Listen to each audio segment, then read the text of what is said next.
Man, that phone looks really crooked though. Look at that. It is. The video is really crooked. How does that look? Better? It's still kind of crooked. I feel like that's better. That's better. Yeah, that looks way better. You was like So that. crooked.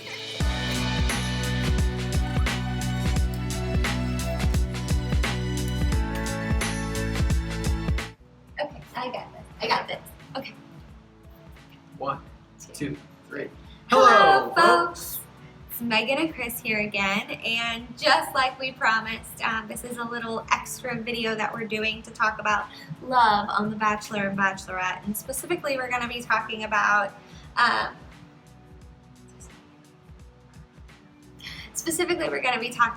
our top 3 guys. We're going to kind of give you a recap on who they are, how they got to be in the very top 3 guys for Rachel, and then kind of talk about the theme of love that was in this week's episode, and just kind of the idea of love through this whole franchise of The Bachelor and Bachelorette.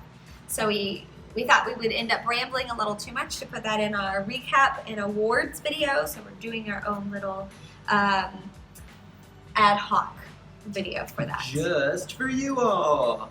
And for us. And for us. We want to get this off our chests. It's been keeping us up at night. That's right. So to recap the gentlemen, we have 3 left. We have Eric. Eric. Peter. Bryan. Bryan. That's it. And then of That's course it. Rachel. This is So Rachel. that's and Rachel's dog. Those are the 4 people that are Copper. Those are the 3 people left. So to start off, let's begin with Eric. Eric. So, where to begin? So, we met Eric a little bit before some of the other guys. Eric was part of those 4 guys that Rachel got to see at the final rose ceremony for this Nick episode, or Nick season that she was on. So they had announced that she was the Bachelorette, and she got to meet 4 of the guys, and Eric is the only one that's still part of that group. And Dean was also a member of that group. was he? Yeah, he was the guy that said once I go, he's like, I'm ready to go black, I don't want to go back. Yeah. And when I first saw him on that thing, I thought like that was a gross thing to say, and this guy's gonna tank. So wrong. Absolutely loved him. He's not in the top 3, but just worth noting. Yeah. Sorry. So anyway, Eric is the only one left that was part of that whole experience, and that's when we first met him. And I liked Eric. I thought he's a little odd, but I think we both liked him from that point. He did a little dance. He and Rachel like jived. He and Rachel like literally jived. Yeah. They didn't hand jive, but they danced. Yeah. And also one of the first group dates that she went on, he was part of it. Well, not group date.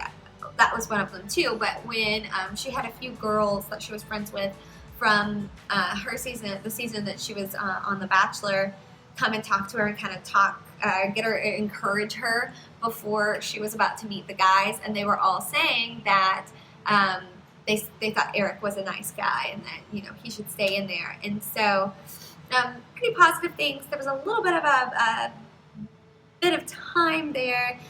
Probably about 2 or 3 weeks in, he was getting really into his head, and he was thinking that Rachel didn't like him, and he was getting a little bit worried about that. And he had the whole Lee situation. And Lee was there, and Lee was provoking him. Yeah, and he was saying that, and as we know, Lee could take a very strong, confident, at this point African American man, and just try to break him down. Mm-hmm. And he did that with both Kenny and Eric. Yeah. But we know that Kenny kind of straightened out a little and was like, I probably need to just go home and be with my daughter. And then Eric, after Lee left, was totally normal and fine. Yeah. So I think that he seems like a really genuine, a really nice guy. This hometown, he seemed really happy to get all of his family together. He seemed to really care about his family. And he was able to have a good conversation with his father and with his mother about all of this. And his aunt was awesome. His aunt was awesome and looked so nice. just like him. Yeah. Weird fact. Very weird. Way more like him than his mother. But anyway,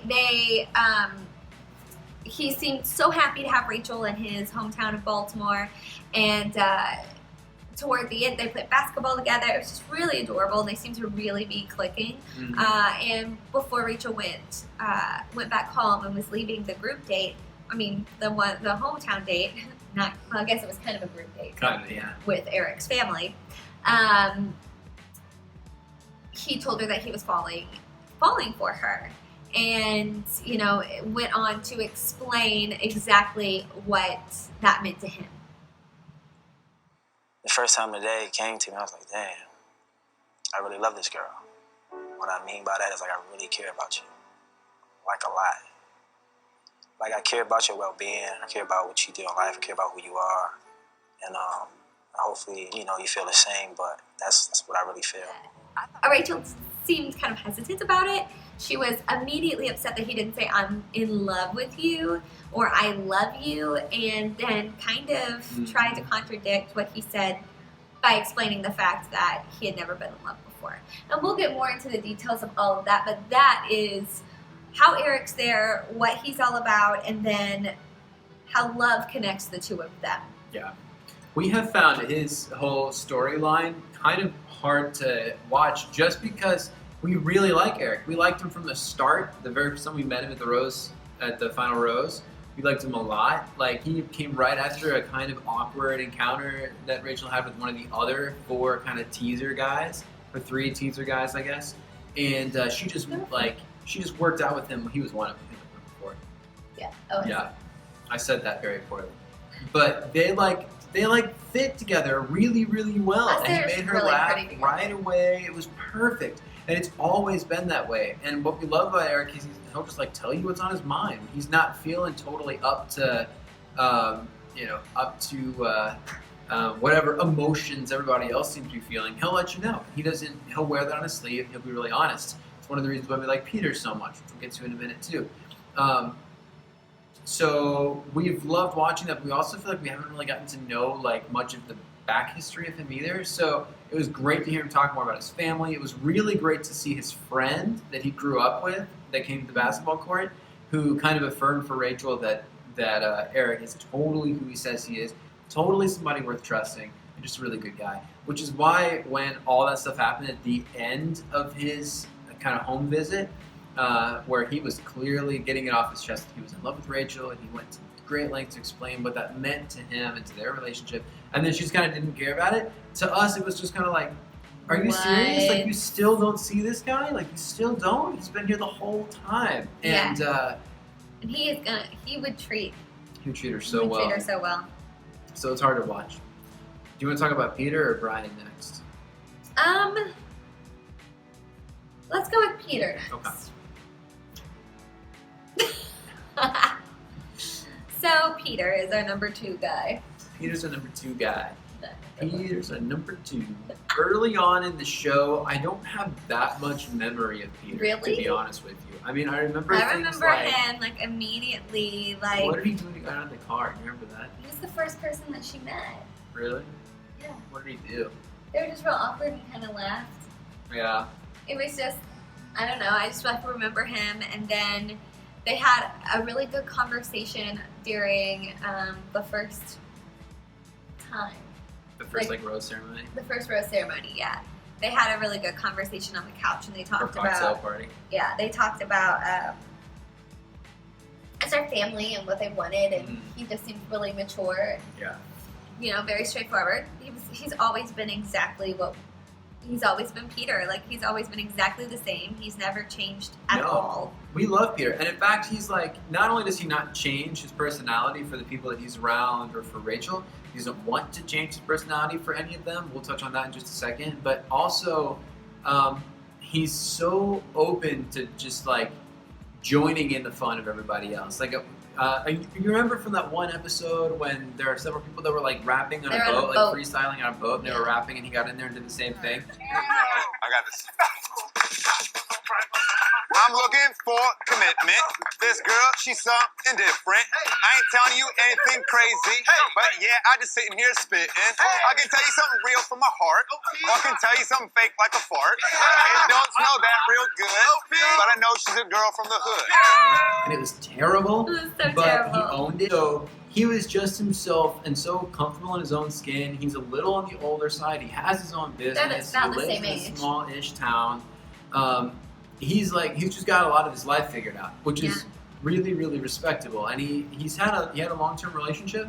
Is that right? Wasn't he dating somebody for a while? And it He's just had a didn't work out? few, but the one that he talked about on the show was a several-year relationship, I believe, and it wasn't going to work out. But he still loved her.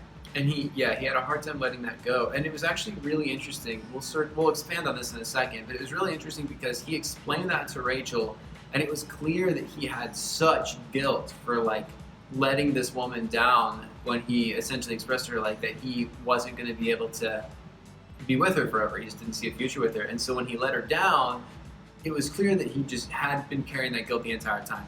Rachel thought she seemed like she thought it was kind of cute. Like she was into it. She was into it. Which is really weird because she wasn't into that almost exact kind of thing with at least one of the other guys. I'm sorry. That was a huge yawn. So like all the way down her body. All the way down. Did you see my through her big toe mouth. on the inside? It's gross. But, so that was weird. Now, we've always loved Peter. He's always been consistent. He's always been a lot of fun. Rachel loves being around him. And he could always tell that he was just kind of feeling things out. Like he was getting there. He was falling for her. And then it struck him really suddenly, it seemed like, that he was in the top 5. Or 7, I guess it was. Oh, or it's 6. 5. He was in the top 6. handful. And he realized, it seemed like very suddenly, like, I don't know if I can commit the rest of my life to this woman yet. I don't know that I know her well enough for it. And we both sympathize with that because we're like, you're on this show that's totally contrived. Nobody has the honesty with themselves in the show to be like, I don't know that I'm ready yet. Yeah, exactly. As a contestant. To be like, I don't know that I'm ready yet to commit myself to this. Which, when we do find that, it's really rewarding. And he hit that really fast. He kind of started putting on the brakes. And he expressed that to Rachel. Rachel took that as just like really heartwarming, which is weird because all other times they don't do that. All other times you're just like, well, we should probably send you home then. She didn't do that. She kept him around. I think she was like that because she was empathetic toward him because she was like that on next season. She was like that on next season. She wasn't going to just marry somebody, but she still, I think, liked him. Really, really liked Nick. And so I think that she thinks that Peter in the next couple of weeks might be able to get there. I'm just going to say it too. I think it's crazy that you can really, really like Nick and then have people on your show like Peter or Eric or Dean and not see how incredible they are, and still be so solely focused on like Bryan, who is just like another crapshoot like Nick is. It's really hard to watch all that stuff happen and not be like, well, that's pretty telling, isn't it? Like we thought Rachel was going to be a different kind of person, but I don't know. Maybe we're just different strokes, but yeah, it's kind of weird. No, anyways, we love Peter. He's able to speak his mind really clearly. He's able to spend a lot of time investigating his feelings and emotions. He said something during their hometown date with his awesome family, who was also very honest, which we totally appreciated. When he was walking Rachel out to the car, he was kind of narrating in voiceover about his hometown, and he said that he is trying to feel out whether or not Rachel could fit into his life. And at first, both Megan and I, we were like, ooh, that's a little bit jarring, like try to fit into my life.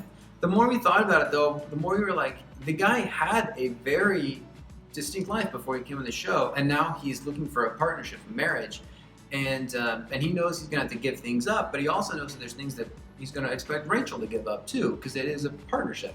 Mm-hmm. And there are things like his family. I mean, he has a business. Like he likely. He has a big group of friends there that. Yeah, we met all his friends. I forgot about that. They were so cool. They were all mixed race couples too. They were so cool. So he knows he's going to have to give things up, and he knows she is too. And you could tell that he's kind of wrestling with that, like, how much am I going to have to lose, and how much is she, and is it worth it? Which are honest and really big questions for him to be asking right now. So you're not boring. I'm just obviously not getting enough oxygen. I'm sorry. Oh, your yawns? Yeah. Here's a fun comment for the comments below. If you've ever noticed how many times Megan yawns in a YouTube video, just like count them and put them down. If you're below in the watching comments it in the because it's so evening fun. while you're drinking, then you can make it a game. Yeah, that's true. Because we sure do. No, I'm kidding. We don't, but we should. So that's how we feel about Peter. We really, really like Peter. We don't believe he's going to end up with Rachel. We just don't. Because as much as we'd love to see it happen, he's so wishy-washy right now that I don't think he's going to make the commitment. And at the end of the day, I'm not sure that Rachel's ready for him to make that kind of commitment with being the kind of like wishy-washy personality that he is. So That's true. that leaves Bryan. And that leaves Bryan. So we all know Bryan was schmoozing it up from the beginning. Honestly, I cannot remember what his exit out of the limo was. I don't remember that, but he did get the first impression rose. Did they kiss on the first date? Or like the first? They kissed so I think early. they may have, but he was putting on all of the schmooze at that point, and he was talking in like Spanish to her, and yeah, and she was really digging it. And that's when she started wondering if he was too good to be true. But she went ahead and gave him the first impression rose, and so he didn't get the first one-on-one date. Peter did. He didn't even get the second one-on-one date, I don't think. He was a little bit later on. But anytime that she had a group date or anything like that, there was always a lot of time between Peter and Rachel. And that was just the two of them. She has always had, since she met him, really like googly eyes for him, and their lips have been quite inseparable. With their smacking and their tongues, and it's just gross. Bryan is a chiropractor. He's 37 years old.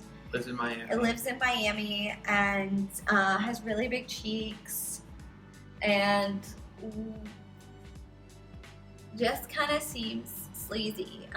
His mom, when they were on their hometown, said, "Why Rachel? You've been with a lot of other women, and why is she the one?" And he said, Well, his mom asked a really good question too. She said, "You've been with a lot of other women, and now you meet this woman on television, on a television show, and you're in love with her." She kind of laughed about it. which I Which is thought was awesome. pretty awesome. Yeah. But then Bryan's response was just like, "It was fate. It was meant to be," which is just BS. Yeah. I think they just want to sleep together. Let's be real here. To me, what is the most interesting is that I feel like their relationship is the most shallow. Like, I think that they have had some interesting experiences together through their dates. I think that they have a lot of physical chemistry. It's very obvious to all of us. But when they talk about things, he never contradicts her. He never asks her why. He spent the first quite a bit of time just trying to convince her that he wasn't sleazy, and that he meant what he said, which was that he liked her. But it doesn't really seem like their conversations have gotten into a lot of depth, besides the time that they talked about the girl that he used to date before that, who didn't get along with his mother.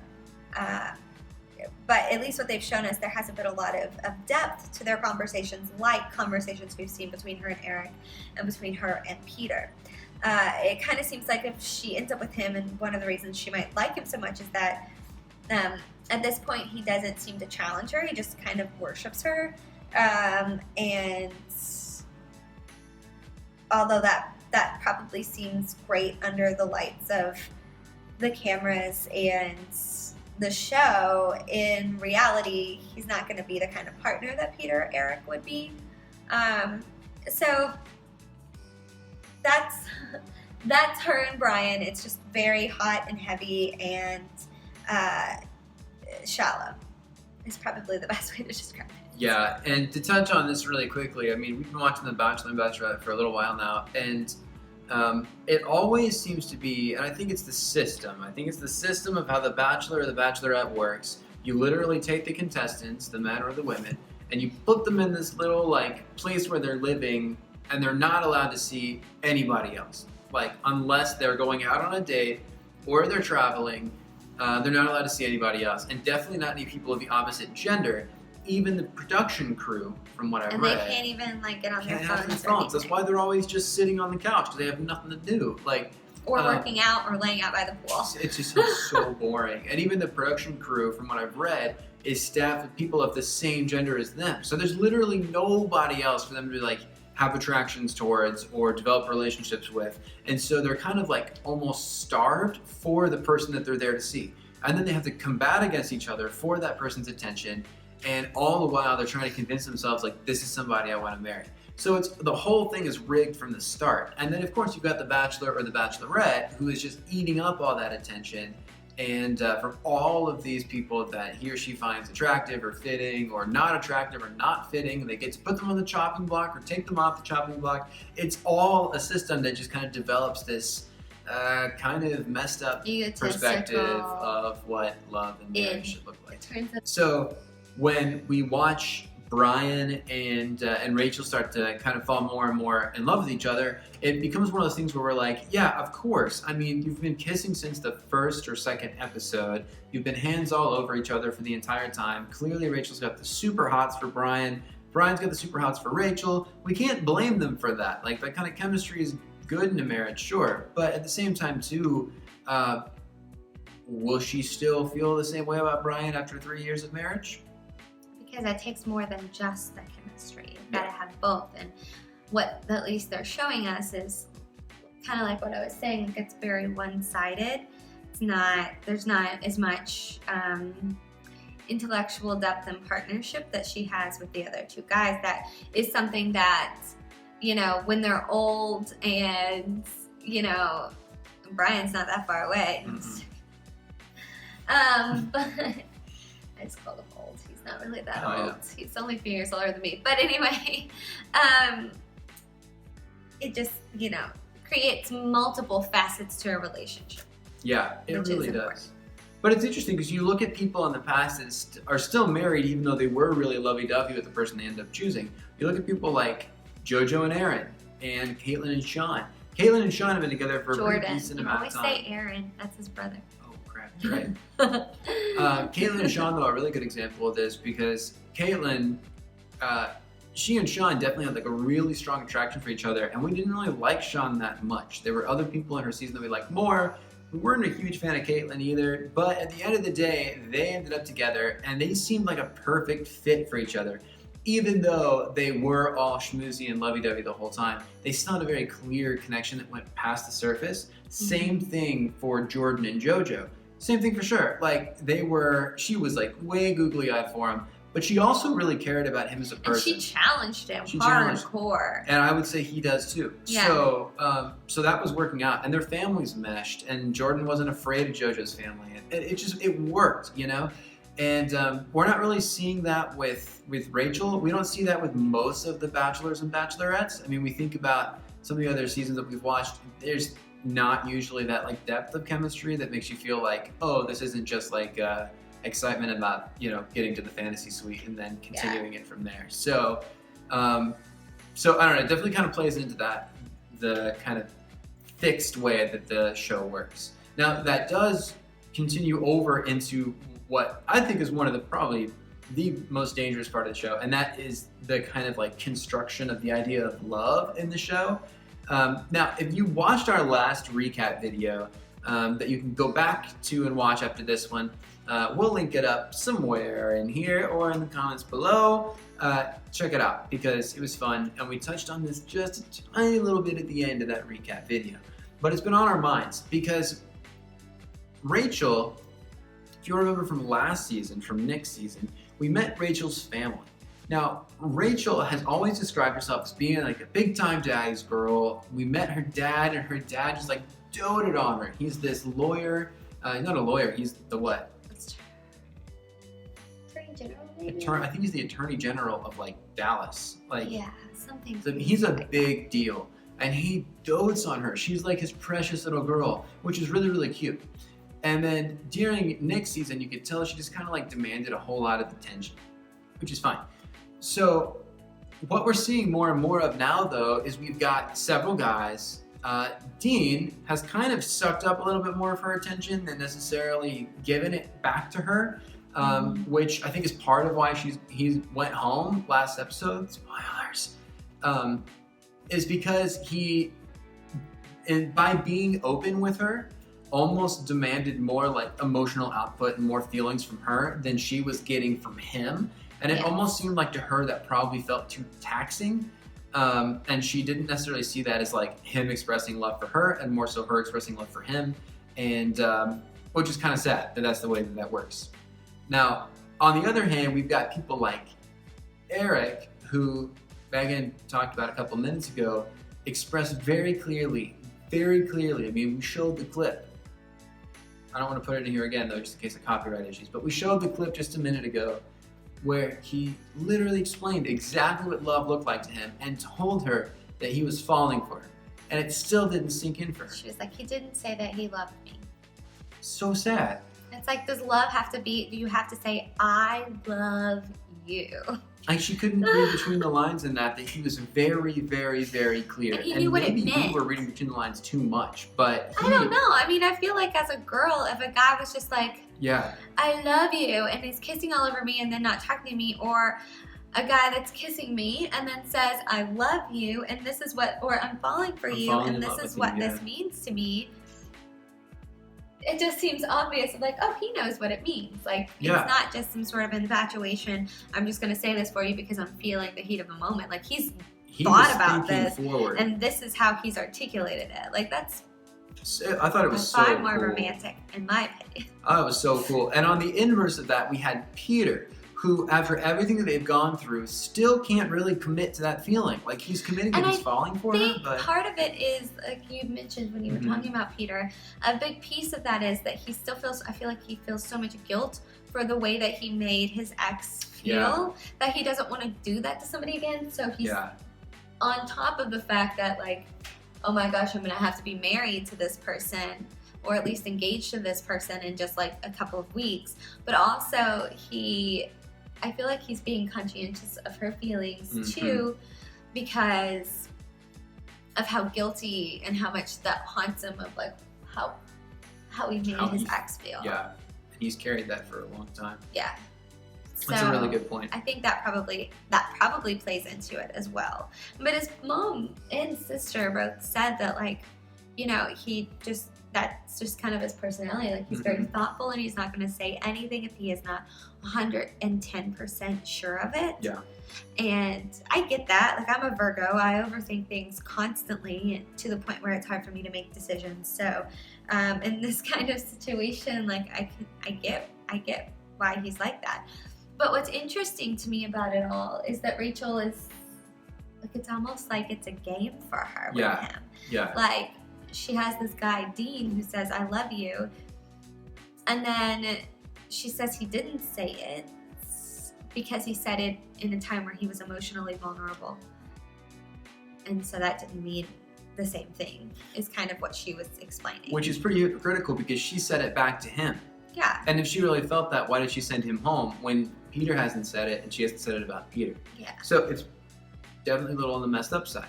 And then you've got Bryan, who just says it pretty much whenever he's kissing her and staring into her eyes. So, I mean, like we've said before. All the time. Yes, seriously. Like we've said before, we can't knock her for feeling the feelings that she's feeling. I just really, really feel like it's the Bachelor Nation system that's definitely muddying these waters here. And we really want to know, Rachel, after watching this show in reverse, how do you feel about all this stuff? Yeah. It feels a little strange. Now, it seems like, from what we've seen from her, she doesn't necessarily want a guy that's going to push back on her, that's going to really need some attention from her. She seems like somebody that almost needs you to, like, put her first entirely all the time. Like, make her your princess. And there are lots of women out there that need that. There are lots of men out there that want to give that. It seems like Bryan's probably one of those people. Seems like he's given that to his mom for a really long time, so it may not be a huge stretch for him to give that to his wife too. It seems like something that he would be more used to. So that's part of why it makes sense that she's really into Bryan, because he definitely seems to make her feel like she's the most special person in the world. He doesn't scare her. I can see how Peter and Eric, in their doubtfulness and in their honesty and their realness, can scare her because they're being clear and open about their feelings and intentions and not just worshiping the ground that she walks on. And some people want that out of a relationship. They want something that's completely real, and even though it's sticky and you might fight every day, like you're at least like being real with each other. And I think that at certain times, it seems like at certain times that might be what Rachel had. Yeah. And she talks about how her relationship, or specifically Bryan, is different than anybody else that she's ever dated, and that might be why. Maybe she's just trying this whole, I'm gonna choose somebody that doesn't challenge me and just worships me and see if that works better. So it could be that. Yeah, and we were talking about how her love language is, if you're into that kind of thing, definitely seem to be like quality time and quality and touch and affection. Touch. I don't know. I think words of affirmation. No, words of affirmation don't matter because like most of the guys she sent home. Yeah, I mean, like Matt literally like blew out his feelings for her, and then she just sent him home immediately. So I think it's probably physical touch. By far number one, and then quality time. So the people that give her that just totally get her heart. And Megan made a really interesting point the other day too about, and we know she dated a famous basketball player that's been all over the place. We talked about it in one of the other videos about how no, we didn't. I mean, we did, but that was the video that we had copyright issues on? Had copyright issues on. Oh yeah. There is an unreleased video where I put in a lot of clips from the episode and got a copyright issue from it, and we can't publish it, and it's just gonna take way too much work to fix it, so that's just the dark hole of our season so far. But we talked about it on that episode, and if you really want to know more about it, just Google it. There's information all over the place. You've probably seen it by now if you're watching this video, because let's be honest, if you're watching this video, you're more of a, it's Michael Jordan. You're probably more of a Bachelorette fan. Scottie Pippen. But anyways, Megan hypothesized that person that she dated was actually like, you know, passionate about playing basketball, passionate about developing his skills and his future, and maybe not as passionate about, as passionate about Rachel and her feelings. I need to get up and go walk around in a second to turn the lights back on, motion activated. But maybe he wasn't as passionate about Rachel and her feelings, so Megan finished that when I go turn the lights back on. I don't remember what I said. So maybe that's the reason why this whole relationship fell apart, was because he was more into sports, more into developing his career, more into developing himself, and less into treating Rachel like a princess and giving her all of his time and attention, and really doting on her. And so she didn't feel like that was as special and ended that relationship, or that relationship ended over time. We believe that's what she's looking for. We believe she's looking for somebody like Bryan, who's just going to give her all of the love and attention that he's got and not really want anything back in return. And some would say that's a good definition of marriage or love. I wouldn't say necessarily too far off, but it's definitely a two-way street. So Rachel doesn't necessarily seem to get that. Or give that. Or give that. But maybe she will when she's not the Bachelorette. Time will tell. So do we have anything else to say in preparation for the upcoming episodes? I just think this next episode is going to be really interesting to see. I'm anxious to see how she interacts with Eric, I think the most. Just because I feel like that's the least developed relationship of the three, and I'm just wondering if she's going to be willing to actually hear him out, or if she's just keeping him there because she needs to have three at this point. I'm hoping it's not that, but I'm anxious to see that. And I'm anxious to see if Peter has figured out his feelings or not.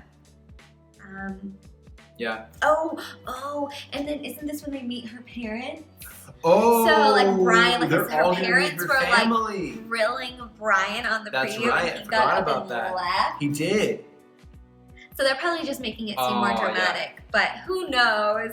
Her family's intense. They're really intense. They live in tents. they're nomads. Nick handles her family really well, though. Nick is pretty good with that. He's pretty good with families. It's his third time around. It's his third time around meeting families, so probably not his last. If you like this and you like hearing about these Bachelorette recaps, we'll continue doing this throughout the rest of the season, and we also are doing similar awards and show with Game of Thrones if you're into that. And we might be doing something, and maybe just simple little recaps or something. We're still playing around with it with Bachelor in Paradise. Yes. Just because that one's a completely different can of worms. So if you like any of these sorts of things, please subscribe to our channel. It would be awesome, and then you don't have to keep visiting to see. You can just get an email and know when we post new videos. If you like this video, give it a like, a thumbs up. And, remember, if you do have any feedback, what was our question? We didn't ask a question this time. Did we? I thought we did. Did we ask a question? Did we ask a question? Leave your answer in the comments below. But I'd be really interested to know your thoughts on the whole love situation we talked about. I mean, we laid out a lot of our own dirty laundry about how we feel about the show and how they frame up the idea of love and how they kind of force the contestants and the Bachelor and Bachelorette into feeling that stuff. Mm-hmm. Are we wrong? Like, what do you think about that kind of thing? What do you think about how the show twists the idea of love?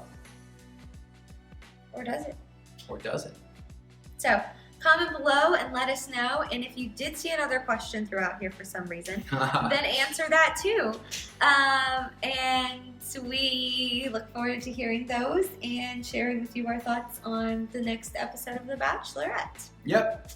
All right, friends. That's all. We'll see you next time. So long. Goodbye, folks.